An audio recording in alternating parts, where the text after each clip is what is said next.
Hi, everybody. Welcome to week 5 in Humanities 104. And I'm your host, Cliff Boyer.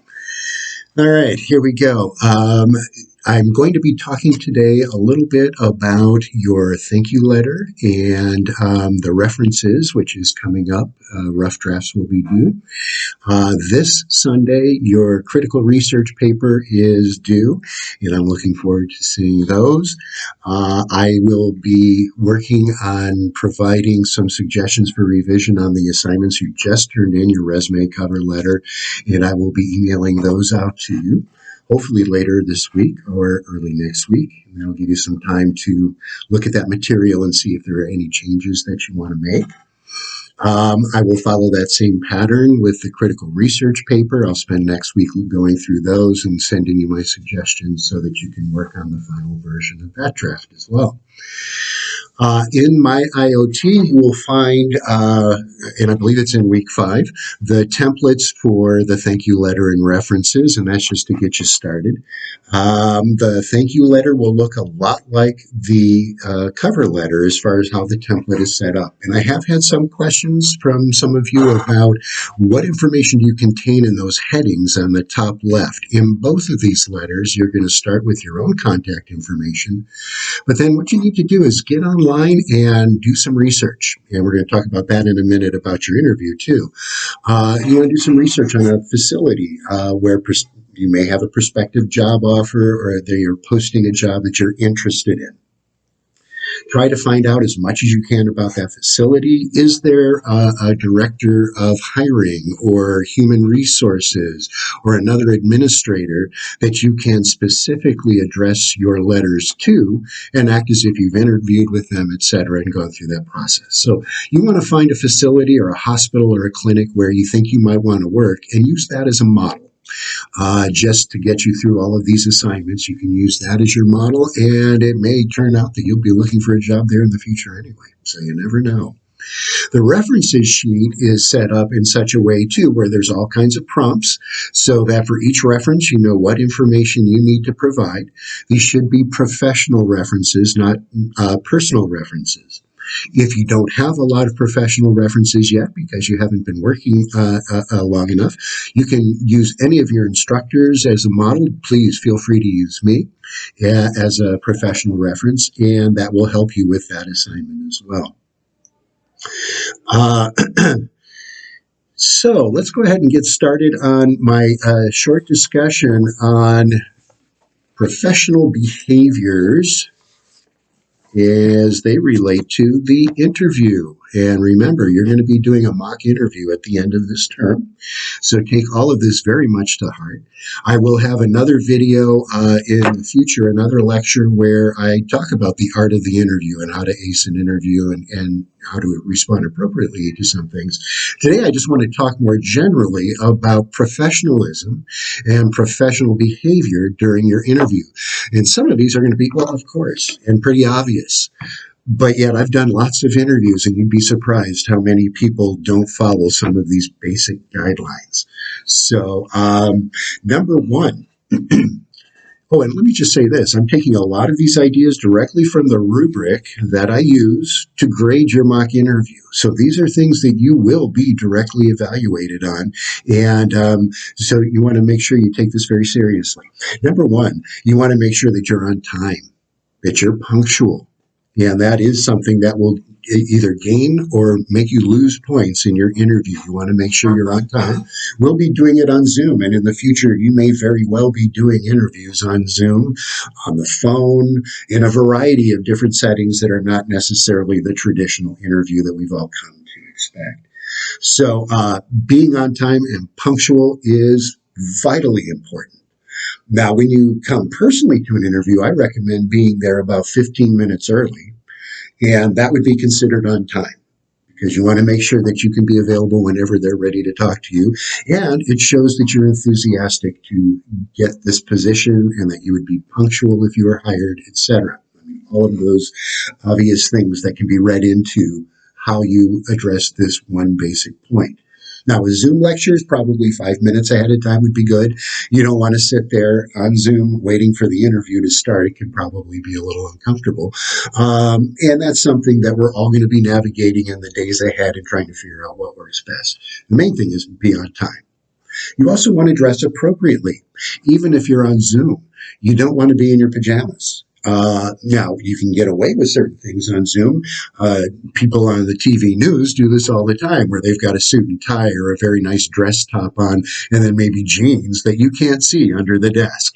The main thing is you want to look professional. So make sure that you have groomed yourself well that morning. Guys, you've shaved. Women, if you want to apply makeup, that would be appropriate. You just want to make sure that you look professional, and professional casual is okay. Now, along those lines, we do have a clothes closet here on campus, and it is filled with donated clothes that are professional casual and very appropriate for interviews. So if any of you at some time would like to take a look at that, let me know ahead of time and we can make that available to you. And let's see here. The next item would be your posture. Are you sitting up? Are you alert? Or are you kind of slouched back and, hi, how you doing? Well, here's how I know. You want to look like you have energy, that you're enthusiastic, and that you want to answer their questions. You can see the difference just in my own demeanor between this and this. It makes all the difference. Okay? You want to be alert. You want to sit a little bit forward on your chair, and you want to sit up straight, as I should be doing during this lecture. Also, eye contact. Maintain eye contact. If you're shifting around and looking around, even on Zoom, that's really obvious. In fact, it sometimes seems exaggerated. Don't roll your eyes. I don't care if it's the stupidest question ever put forth to any living human being. Do not roll your eyes. You want to be respectful. You want to have a pleasant smile on your face. Body language conveys so much information, and in a future lecture, I'll be talking about body language and all those nonverbal physical cues that we give to other people when we're conversing or meeting with them. So that's for the future. But for right now, you just want to think about, I'm going to maintain eye contact. I'm going to sit up straight. I'm going to sit forward in my chair. And I'm going to show that I'm really ready and want to answer these questions and get this job. Okay? You want to be positive.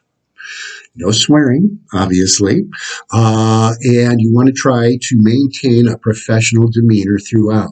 Now, they may ask you a question where you have a negative answer. Can you tell me about a time when you had a conflict with a coworker?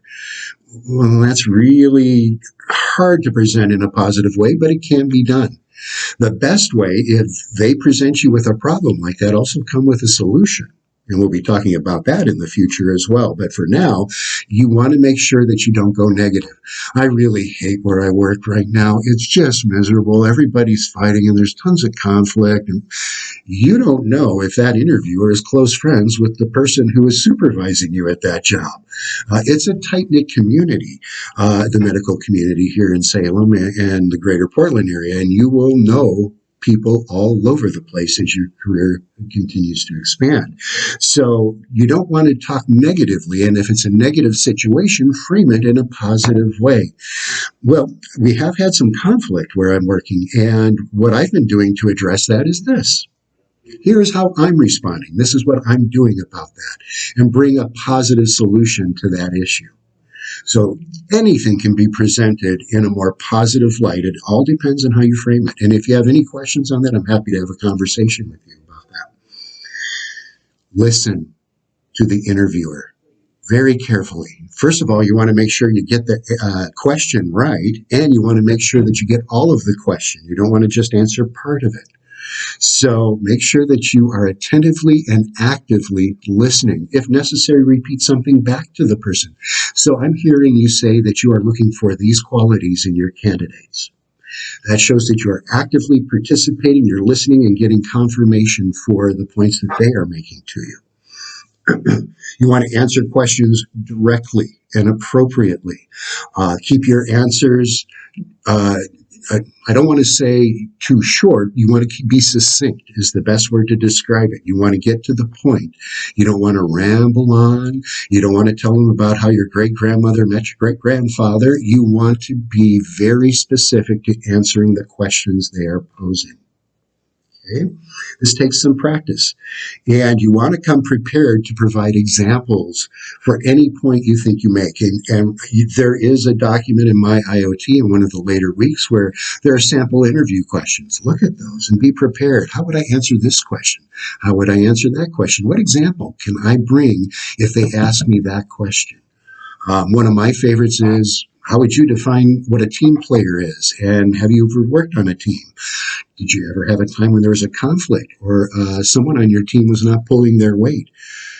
That's always a big one. And especially in the medical field where you're obviously very teamwork oriented, you will probably be posed that question at some point in time. So you can anticipate that and then come up with some examples ahead of time so you can just pull them right out of your hat at a moment's notice, depending on which questions they're asking and how they're asking them. So be prepared to provide examples from your experience to help illustrate what you want to sell about yourself in the interview. As I said earlier with the cover letter and thank you letter, you want to research the facility that you are applying to. So get online and learn about that hospital or that clinic.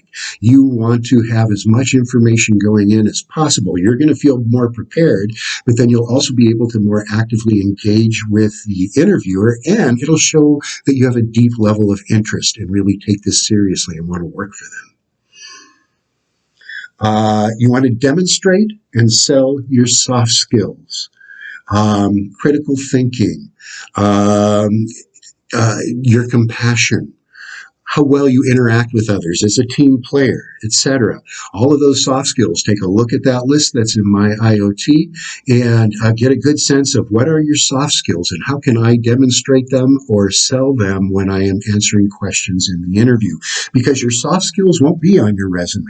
Those are your hard skills. So this is your chance to sell yourself as a person, as a whole-rounded person. Are you relaxed and confident?